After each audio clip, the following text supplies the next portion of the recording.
If the question is Kang still a threat? The answer is yes. Absolutely, he's still a threat. Doesn't matter the whole Jonathan Majors thing. Absolutely, Kang is still a threat.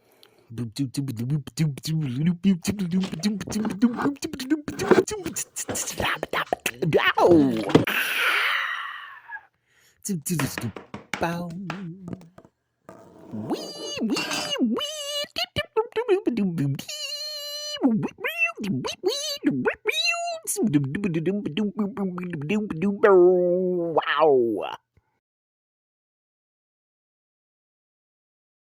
What's up, everybody? My name is Michael Stephenson. Welcome to my YouTube channel. You are currently watching my art/entertainment industry series on my channel. If this is your first time viewing any of my videos, I would ask that you please go back and view some of my previous videos, some of my original videos, or my first some of my first videos are basically I am trying to establish a lingo or a particular language here on the channel so that I can have a shorthand with you, the viewers, and we know exactly what it is that we're talking about so that you don't get confused or frustrated when I say this is the Avatar era or it's the Avatar effect or that this is the Lost effect or things of that nature. So I would ask that again, you please go back and rewatch or watch for the first time some of those videos so that you can get caught up on what it is that we're talking about here on the channel. Now, with that being said, this video is going to be a little bit, not everywhere, but I'll be honest with you guys, I don't know how long this video is going to be. I don't even have a concept of how long this video is going to be. I know most of the things that I want to talk about. Obviously, you saw the video of Kang, so I'm going to be talking about Kang the Conqueror, and I'm filming this March 2024. So this is supposed to be my Marvel March, although I have started very late. I also wanted to do this video much later in the process, but because of some recent news that has come out in the last month and a half, I feel like I kind of have to rush this video out now. And I know it's been technically like a month since the news that Marvel is trying to move away from Kang came out. But again, that was more of a rumor, so it wasn't fully confirmed. So I'm hoping that this will still hit in a big way. Okay, so you guys are going to think that I'm crazy and you're going to say all sorts of stuff and, you're going to bash me and all this other foolishness. I really don't care. Listen, at this point in life, I'm like, I need to be more forthcoming with what it is that I want in life and out of life. And, closed mouths don't get fed, et cetera, et cetera. So I'm putting it out into the world, into the universe that I want this. So I have, before I even start talking about the character of Kang, if you've watched any of my videos on a regular basis, which I know most of you have not, you would know that I definitely still want to be an actor. I still want to act in the industry, in Hollywood. So I very much so want to play Kang. Now, later in the video, I'll talk a little bit more about me wanting to play Kang. So what I am hoping is that, and like I said, I know this is a complete crazy shot. There is all sorts of stuff that you guys are probably saying right now, like, Kang, dude, you can do this, blah, blah, blah. You probably have your own fan casting of, oh, I would love to see this actor take on the role if they do decide to do Kang again, still, whatever. But my hope is that if you guys help to make this video go viral, at least I might be able to get like an interview or an audition with Marvel. Now, I'll keep it real fresh and funky with y'all. I've already sent out a letter both to Kevin Feige and to Sarah Holly Finn. She's the casting director for most of the Marvel Cinematic Universe, not just the films. But I've also sent out an audition video to Miss Finn as well. So I've done that already, and I'm hoping that something comes of it. But yeah, I really do want to play Kang. I'm not even gonna that is sincere. That is not some crazy ridiculous thing. I would love to play Kang. Now I know, like I said, you guys have all sorts of thoughts about it, but what would hurt if you help to make this video go viral by sharing it with a friend, having them watch it, et cetera, et cetera. Even if, that is it's a whole long process, right? So even if you shared it, even if it went viral, it doesn't mean anything. It doesn't necessarily mean that Marvel would pay attention or anything like that, or that I would be able to get an interview. I'm just saying, I'm just putting it out into the universe that I would love to play Kang. I would love to play this character, okay? And I will make a bit of a case later as to why I think that Kang is actually the perfect character to have a new and or essentially unknown actor come in and play the role with, now that the whole Jonathan Majors thing was settled and all of that stuff. I think it's a perfect role for that. Okay, so let me go into why I think that Marvel is sort of treating Kang incorrectly, but they still can use Kang right. And I actually think that Kang could somewhat be, weirdly enough, the savior to the MCU. But let me say the problem with that too, though. So you guys also already know that I'm a writer, or at least you should know. If I were to sit down and have a legitimate meeting with the executives at Marvel, with Kevin, Mr. Feige, I sort of would also be pitching a little bit of my writing skills. Like, I'm not saying that I want to be the sole writer or anything on any of the Avengers films or anything like that, but I think that I could probably run cleanup a little bit, right? I could be a sort of script doctor behind the scenes, working with the various directors and producers to help to craft an even better narrative and to bring everything together within the MCU right now. Again, if you haven't seen any of my writing, please go check out some of my books. There are links down below. A Small Insanity. You have the first season of Extraordinary. I haven't released season 2 yet. We're not going to focus on that. But you can go out and check out some of my writing. I will warn you, though, that my grammar is not the best. That's not where I excel. I excel more so in putting together stories and you know, fine-tuning things and details and things of that nature in stories. So anyway, with all that said, let's get down to Kang. One of the things, or one of the reasons why I think that Kang is actually such a good character, and specifically why I feel that Kevin Feige and the other executives at Marvel were correct in choosing Kang for the next big baddie, is because of the fact that, number one, they're embracing the multiverse thing. And I'll have another video later, sometime maybe this week or maybe next week, talking about one of the big problems with the current MCU. I honestly think that one of the big problems is the fact that they did acquire Fox, and they wanted to incorporate the X-Men and all of those mutant characters and whatnot into the new MCU. If they didn't acquire Fox while they were still, I think they were still either writing or filming Infinity War, I don't think that we would have had the multiversal thing like we do right now. That's a whole nother video in and of itself. But Kang is kind of the perfect villain for it. Number one, he already in the comic books he does have a huge presence in that kind of thing. He's both a time traveler as well as a multiversal traveler. So he jumps from different verses. It's weird to call them universes, even though they're part of a multiverse. So I'm not sure. I guess I'll still use the word universe in here just to make it make sense. But I think that it really should just be verse, shouldn't it?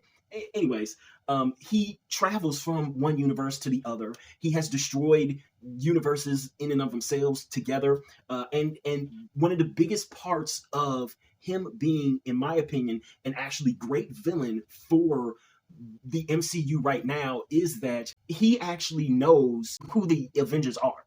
He's faced the Avengers in other universes, and he's defeated the Avengers in other universes. So before we start talking about that, actually, let me double back a little bit and just start going with some of you guys' some of the fans' ideas and interpretations about where Kang is right now as far as a villain, okay? So first off, some of the stuff that I've been hearing about Kang the Conqueror, especially as of late, this was even before the whole Jonathan Majors thing was fully settled, is that you guys thought that Kang was weak, that he was a weak villain, and that while it was okay, the variants that you saw, at least the first variant, He Who Remains, while that was a decent version of Kang or of Nathaniel, which, as an aside, I know it's a small detail, so I sometimes forget the smaller details, especially as time goes on. But have we actually heard Kang's real name in any of the film stuff that we've seen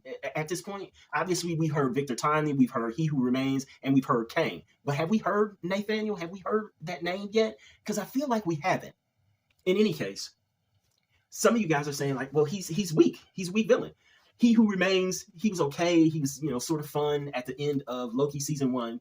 But then you guys really have a big problem with just his whole persona, his whole vibe from Ant-Man and the Wasp: Quantumania. And a lot of you have said that, well, after Loki season 2, isn't he no longer a threat? And isn't his storyline settled? And on top of that, dude got beat by a whole bunch of ants. And I've seen that criticism almost everywhere. Like, number one, y'all hated Ant-Man and the Wasp: Quantumania, which I understand why you dislike it so much. It is a lesser Marvel film. We'll talk about that later in another video. But I do kind of love the idea that you all think that he's weak because he got beat by a bunch of ants. And some of you say he got beat by a bunch of ants in The Power of Love, which we'll also talk about The Power of Love later because we have to talk about MCU's current through lines. If you go back to my through lines video, in that video, I used the old MCU pre-Endgame. I used that as an example of what a through line is. And I say that Tony Stark was the through line there, to where you follow his journey as a man to become truly Iron Man and not just go around saying it arrogantly. But the MCU currently needs a through line as well that feels like there's unity across all of the stories, and one of them could potentially be The Power of Love, which I know it sounds cheesy, but again, most through lines kind of sound cheesy. It's not until you see them in action, see them written out and played out within the film and across multiple films, that they become important or that they become truly powerful. So that's yet another video. I apologize. I know I'm talking about a lot of other videos that you should watch, but I do love that you guys still think that Kang the Conqueror is weak. And as much as that seems like it may be the case, it's wrong. And in my opinion, I think it's almost a fundamental misunderstanding of the character. And so that is why I am here to explain to you who Kang truly is, or at least who they should show him to be, both in the film and how that should play out in the comic books. So first off, as I do on my channel, and I'm assuming that this is going to be another video to where this may be your first video that you're seeing on my channel, so I have to go through a little bit of what I've already gone through. But one of the things that I constantly assume on my channel is that when I say all of us or everyone or everybody, I'm talking to basically the target demographic for almost all entertainment, which is between 15 to 55. When I'm talking about that demographic, I'm referring to it because I feel like by the time you are 15, you should have enough life experience to at least have heard some things, like things that are cliches, things that are regular sayings, etc., but that you also should have had enough life experience to know and understand a few things as being truths. One of those truths that I want people to understand, or that we should understand, is that a lot of times we can't fully see a different position or a different angle of an argument or just of anything in general. We can't see things in a different light until that thing is explained to us, oftentimes through example. So here I'm going to explain to you why you are wrong, or why some of you are wrong about Kang the Conqueror, and I'm going to use the example of Thanos himself, the last big baddie that we've had in the MCU. The Kang, or the Kang / Nathaniel variants that we have seen so far in the MCU essentially are various forms, or I guess you could say not forms, but various paradigms, so to speak, of the Thanos that we saw. So here's the thing.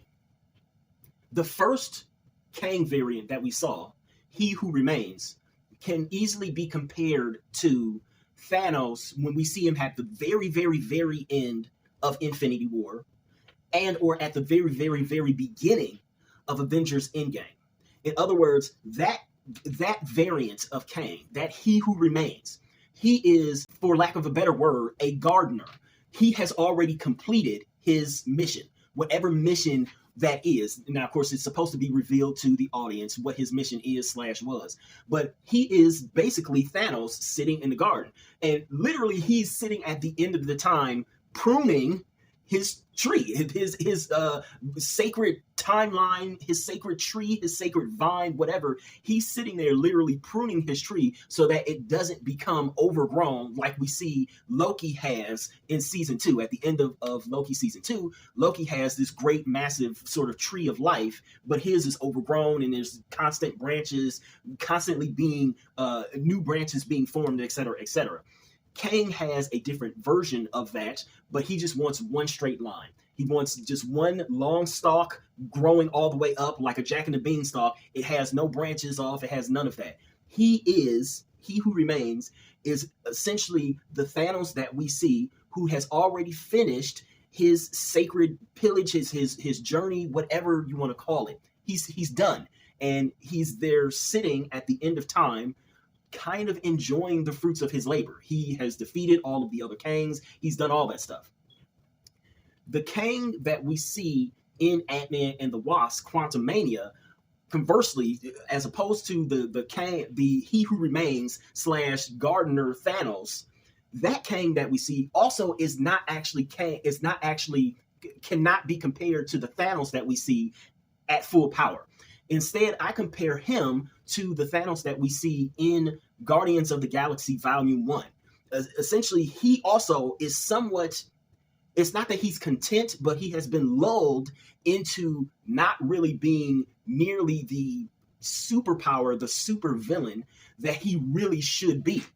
Thanos in Guardians of the Galaxy Volume 1, if you all can remember, he doesn't even really get up from his throne. He just sort of sits there and he's expecting for everybody else to do his bidding, to do his work. Gamora, Nebula, you guys go out and find the stones for me. And I'll just sit here on this throne, on this rock, essentially in the middle of nowhere. It looks like he doesn't even have the spaceship that he ultimately has that we see in Thor Ragnarok. He's just kind of sitting on a throne in space, just sort of floating, it seems.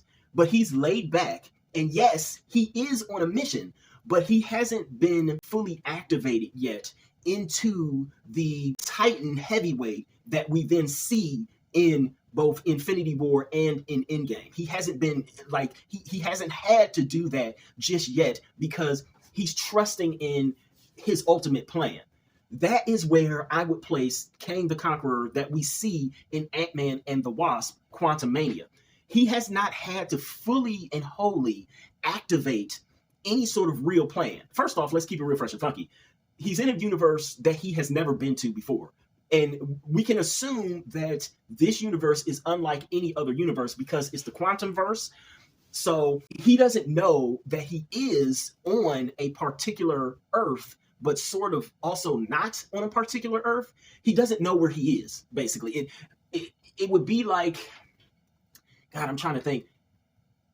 I just don't even have a good example for it, unfortunately. But if he knew that he was just on a regular Earth and that all he had to do was grow to a much more massive size than what he is now, then yeah, he probably would have been acted far differently. But not only has he been within this universe, not knowing where it is, and of course, remember the quantum verse operates by its own rules, things of that nature.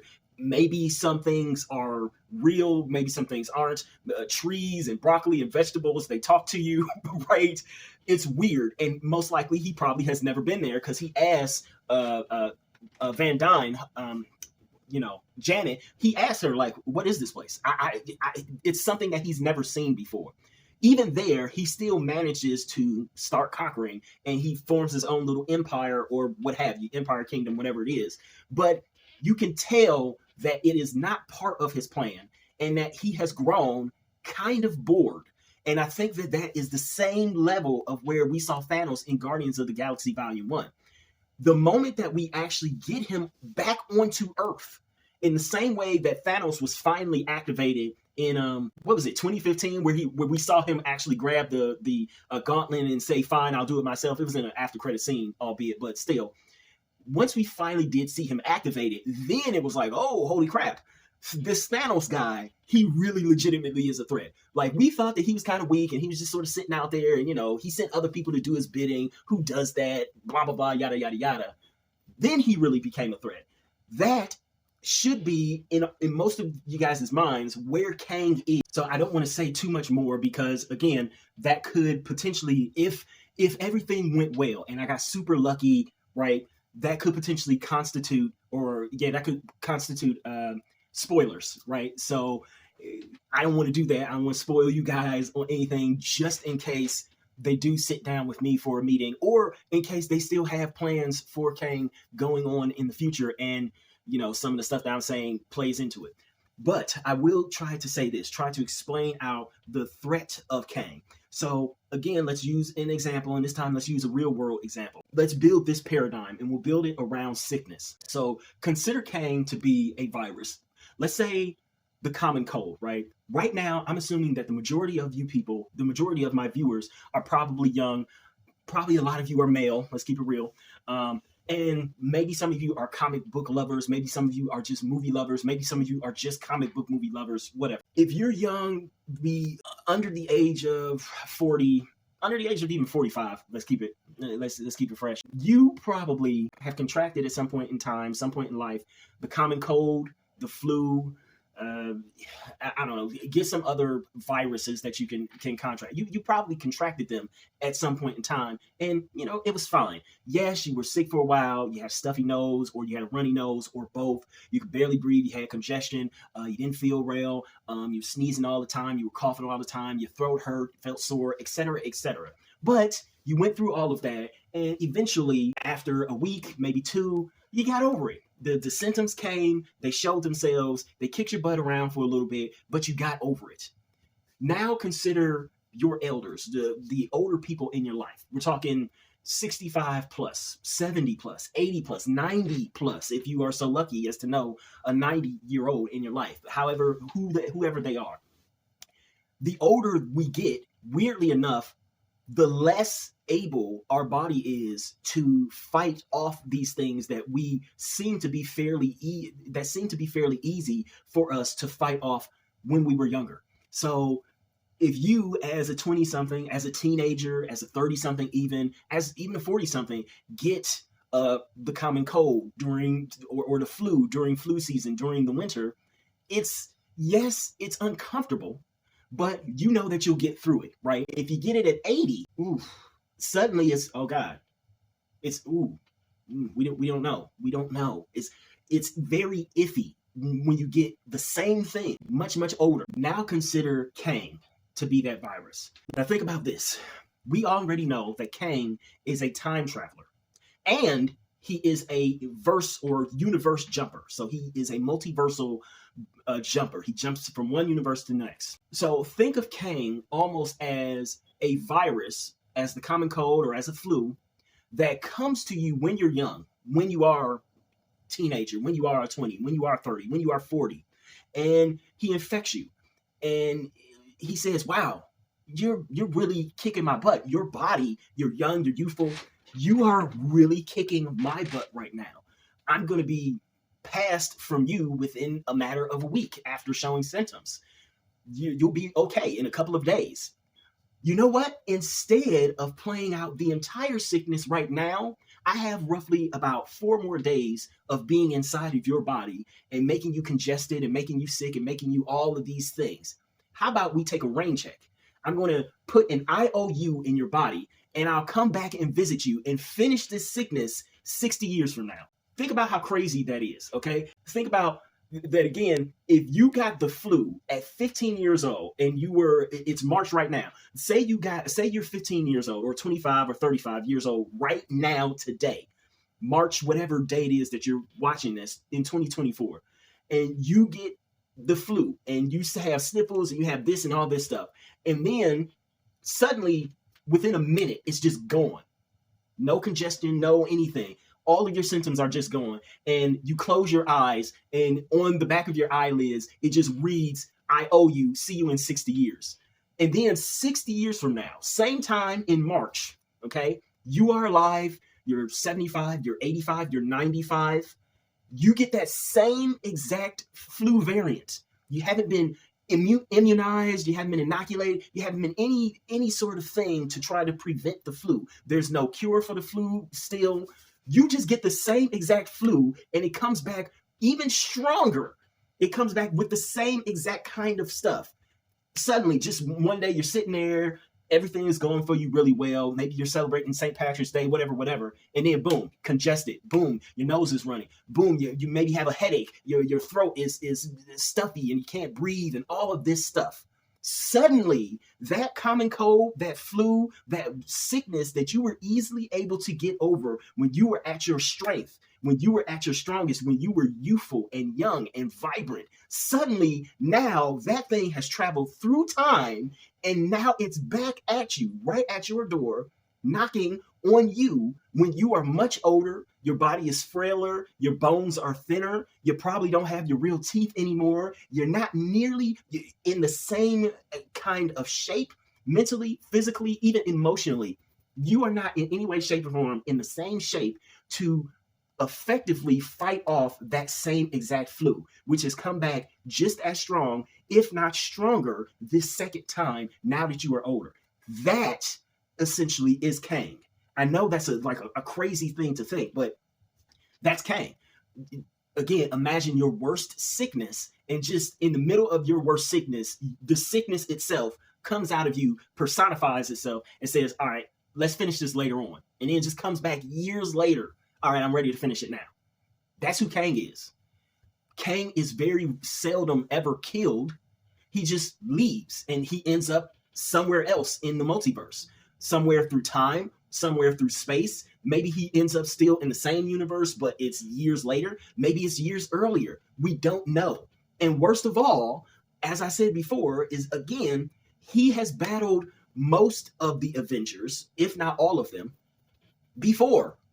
Like, he already has the knowledge of having defeated Avengers before. He has the knowledge of having defeated and destroyed entire universes before. To say that, he just didn't seem like that big of a threat, you're not fully understanding the weightiness of the character. And again, I know and I understand that a lot of the reason as to why the audience members, especially even those who do like the comic books and read the comic books, and I'll be honest with you, it's been a while since I read any of the comic books also. It's been a long while. But the reason why I'm probably not understanding it is because the character played flat within, at least in Ant-Man and the Wasp: Quantumania, and he was okay as He Who Remains. It was written, okay. It could have been some more development there, but overall, you didn't get to see how he could be a threat. There was some insinuation there, but not really. Which kind of moves me to the next point. Let's be sure, though, I hope that you got it, that again, he is almost like a sickness that can travel through time. Almost in some ways, you can also consider him a cancer, right? People may get cancer earlier in life these days, and then it goes into remission, and then years later, it'll come back. Same thing, same kind of principle. But the reason as to why, if you still think, he still didn't seem like that much of a threat. Even now that you say that, Michael, he still doesn't seem like that much of a threat. And thinking back on the character of Quantumania, thinking back on the character from Loki, well, yeah. The reason why he didn't feel like a threat is because he kind of wasn't. It's weird to say this, but we still have yet to actually see Kang or any of his variants as the legitimate villain. Now, before I explain this, let me back up and say this. And this will yet again be another video. I have a villains video coming. I don't know when I'm going to do it, but it's going to be coming soon, sometime maybe in April. But I have always kind of disliked the idea of how we build modern villains today. This idea that every villain is the hero in their own story. To me, it is prevalent and pervasive and way too much stuff. First off, no. Every villain is not the hero in their own story. Some villains are and should be allowed to be true villains, and they know that they are bad. They know that they are doing evil. They know that they are not the good guy. There are villains who are in real life like that, okay? So we'll talk about villains more thoroughly in another video. But with that being said, for Kang, I actually allow it because of the fact that with the Kang that we've seen in Quantumania, as well as the Kang that we've seen, or the He Who Remains that we've seen in Loki, both of them consider themselves to be the hero. And we, as the viewer, can't be sure that they are not the hero. That's another reason why he might not feel like that much of a threat. Because what does Kang do in Quantumania? He specifically says, listen, the only reason why I'm doing this stuff is to prevent the other me's, the other Nathaniel variants from coming and doing worse. If you don't allow me to do what I am doing and what I think I should be doing, what I think is the right thing, then something worse will come. It is literally the ending lines that Paul Rudd's Ant-Man says, right, while he's walking the street. The ending lines that Scott Lang, I couldn't think of his name. It's the ending lines that Scott Lang says when he stops and he's like, wait a minute, did I really just save the world? Or was Kang right? That is yet another interesting piece of this character that is so intricately woven into who he is that, again, I know people are very much so arguing for Doctor Doom. Doctor Doom, you gotta have Doctor Doom. Doctor Doom should be the big villain. I disagree. It's not that I don't like Doctor Doom, but you can do him after Kang. Kang is just as, if not more, of an intricate character. He has a lot of depth within him, but I'll be honest with you, they don't even, a lot of the writers, even for the comic books, don't fully explore the depths of Kang and who Kang is. The fact that he thinks that he's doing good by trying to prevent other variants from coming to the universe or to various universes, that's important. Like that is an interesting idea on so many different levels. The fact that he kind of hates and even fears other versions of himself throughout the multiverse. You can't tell me that, like, wow, there's so much to explore there about the character. You can't tell me that that's boring. It's not boring. It's really interesting. It's very interesting. Again, just the idea that people wanted to say, well, he just didn't seem like a threat. He felt like a weak villain. That's because he's not really the villain yet. He was playing, in his mind, the role of the hero, but he also wasn't fully a villain yet to the real heroes that we have.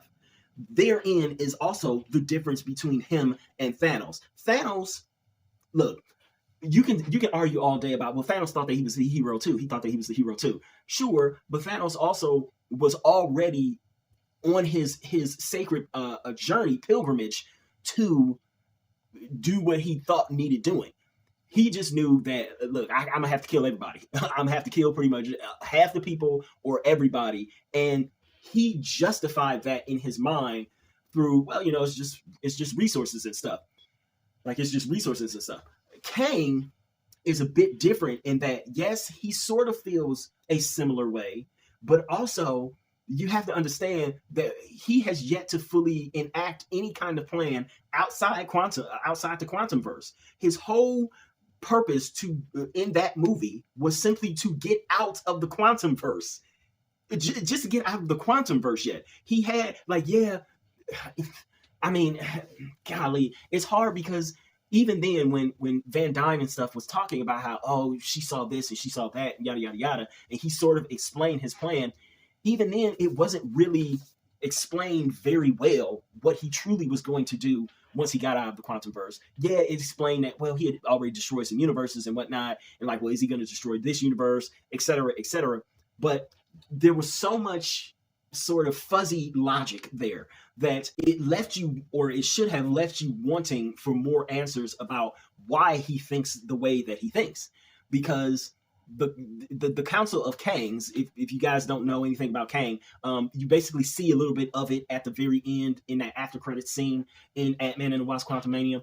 The Council of Kangs exists. It's out there. And there are other variants that are even more dangerous, it seems, than the Kang that we saw. So as much as you want to think that he was the villain, and see, this is my problem with Quantumania, is that they should have played it more ambiguous to where, was he really the villain?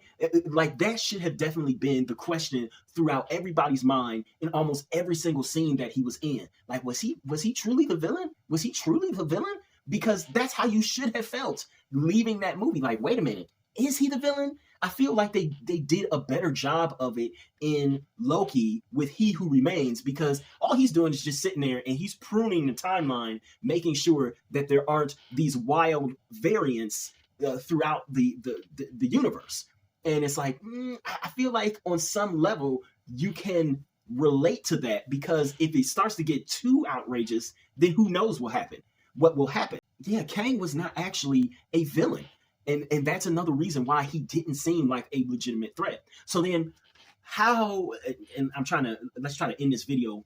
We'll talk more about Kang in various forms and places during the Marvel month in other Marvel videos. But I wanted to end this video with two things. First off, as I said before, I very much so think that Kang the Conqueror and all of his variants is actually a great rose, potentially in years, to have for a newcomer.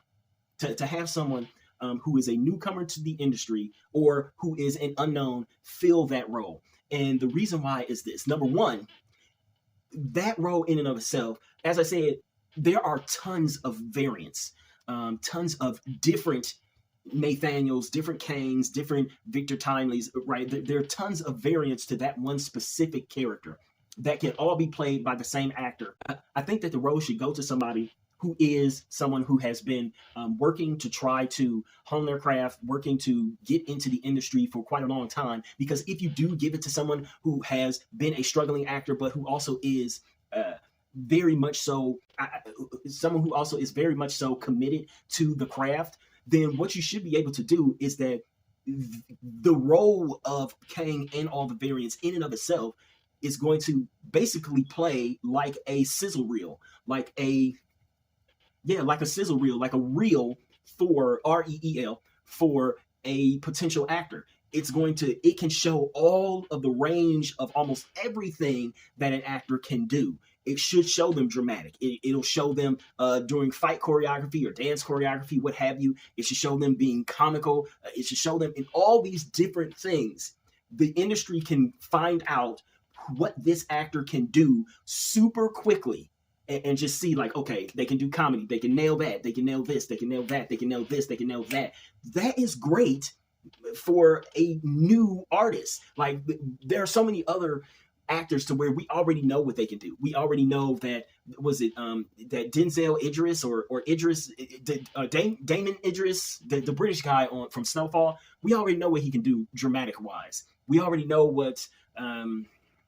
God, I don't know. Name any other actors, and it doesn't even have to be a black actor. You can name any other actors that are within the 30-year-old age range. We already know most likely what they can do. We already have seen the drama. We already have seen this. We've seen that, et cetera, et cetera. Get somebody new in there and see what they can do. Another reason why I think that it's actually a great role for a new or unknown actor, so they don't have to be like super new, like this is their first role. They could just be unknown. Another reason is because, let's keep it real, fresh and funky. If they do poorly, I hate to say it, but is it really going to be that big of an issue? We for years have known that Marvel in and of itself has the MCU in and of itself. And Kevin Feige, if you see this video, please don't, please don't take this as a demarcation against me in any way, shape, or form. I'm just saying what a lot of fans have noticed. We have for years said that the villains in the MCU are really not that strong. They're kind of weak. Where MCU is known for its heroes, DC is known for its villains, right? So if they do a really good job, and I mean, even now still, after Thanos was great. Loki was great. And remember, Loki is a great villain who also was an actor who was basically an unknown to most of us, right? He wasn't like a brand new actor, I don't think. Loki was not his first role, but he was unknown. And look at how genius his performance has been. And I think him being virtually unknown to most audiences helped to cement that character as being iconic. But if the person does get the role and they kind of really are terrible at it, would it really matter? Like, I know that, yes, obviously it would affect all of our viewing experiences because having strong villains is a big thing. But let's keep it real. it would be better if the movie was written incredibly well and we could identify with the heroes a whole lot than it would be if the movie was written terribly but it had a great villain, like it had a great actor playing a villain. um so yeah, I mean, I don't. It's not. And let me be very clear. Let me be very clear. And let me be very clear about this. Let me be very clear about this. I am not in any way, shape, or form demeaning the role. Okay. If I were to get the role, if I were to get an audition, I would definitely give my absolute all to the role. So I'm not saying that, oh, I'm gonna give a bad performance or something on purpose. No, heck no. Like, I know that this would probably be my only chance if I did poorly, right? So I would give my absolute all. I'm just saying that, again, it would probably be better. You might get a more inspired performance if you went with somebody who was a virtual unknown or newcomer to the scene, to the film and television industry. And if it went bad, if it did for whatever reason go bad, it would be okay so long as the film was still written well and the heroes still did what they were able to do.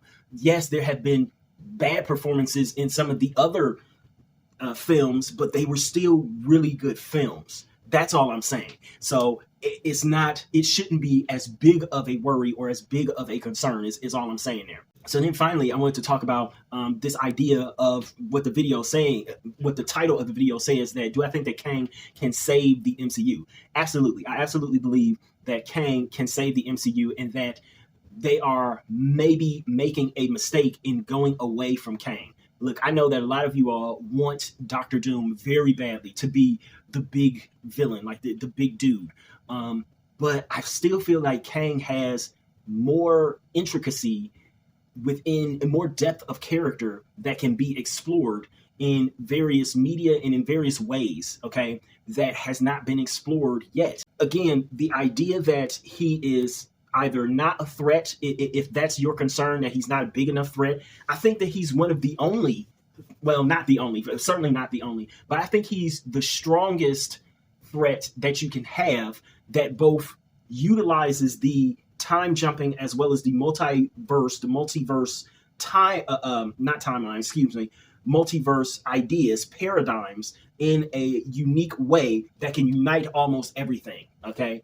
And he does have a certain level of depth. There is a certain level of poetry within his character. But more importantly, again, going back to the whole, well, is he really a threat thing? Like, y'all have to remember, and I love that they did this in the actual movie because it is something that you can build on. It's a very small comment. It almost seems like a throwaway, but it's a very important comment. If you all remember in Quantumania, if you saw it, and again, it's on Disney Plus, so you can see it. You didn't have to see it in theaters. He mentions when he has Scott and Scott's daughter in the little jail cells, he asks Scott, "Are you the one with the hammer?" Which means it infers that he knows Thor, which also implies that he's most likely beaten Thor. He's most likely beaten Thor. Even if it's Lady Thor, even if it's Lady Thor, he, who is essentially a normal human, but he's incredibly smart, super genius scientist from the future, he has figured out a way to beat Thor. And he's also figured out a way to destroy entire universes. To say that he's not a threat seems a little ridiculous. Or it's just like the character was not rendered well enough. And again, that doesn't come down really to Jonathan Majors acting. That comes down more so to the writing, which, as I said, I feel like I could be a script doctor for some of this stuff, clean up a few things here and there in the MCU. And again, also, I think that bodes well for this idea that a lot of us fans have right now. What are we saying online? We're saying that, number one, we can't even see an Avengers team right now. Who is the leader? Who is the person that they turn to? Is it Captain Marvel? Even though the movies of Captain Marvel, the first one did really well. The second one, not so much. Is it Doctor Strange? Like, do we even see them being in a team? One of the biggest complaints is that, well, now all the superheroes that they have, all of them are pretty much overpowered because they have legitimate powers, as opposed to a Captain America who he was just really strong and, really fast sometimes. Now you have Captain Marvel, who she can save a whole planet all by herself. She reignites dead or dying stars. You have Doctor Strange, who he's protecting the multiverse and all this stuff. And you have a Scarlet Witch. Is she dead? Maybe, I don't know. You have she can literally bend reality with her powers and all this stuff. Even with all of those overpowered heroes, as we are saying that they are, where each one of them alone could defeat Kang. Kang figured out somehow, according to the movie, within the MCU, within the movie universe, he figured out somehow a way to defeat at least Thor. He knows who Thor is. So that to me tells me that he has probably defeated Thor. I doubt it was another Ant-Man thing to where Thor somehow was able to send him away. No. That's not keep it. No. He has defeated Avengers before. That makes him a great candidate to not only know all about the Avengers and be a villain that is incredibly familiar with his opponents, even though they may be incredibly more powerful than him. He can be essentially the Lex Luthor to all of these supermen and superwomen that have these incredible powers.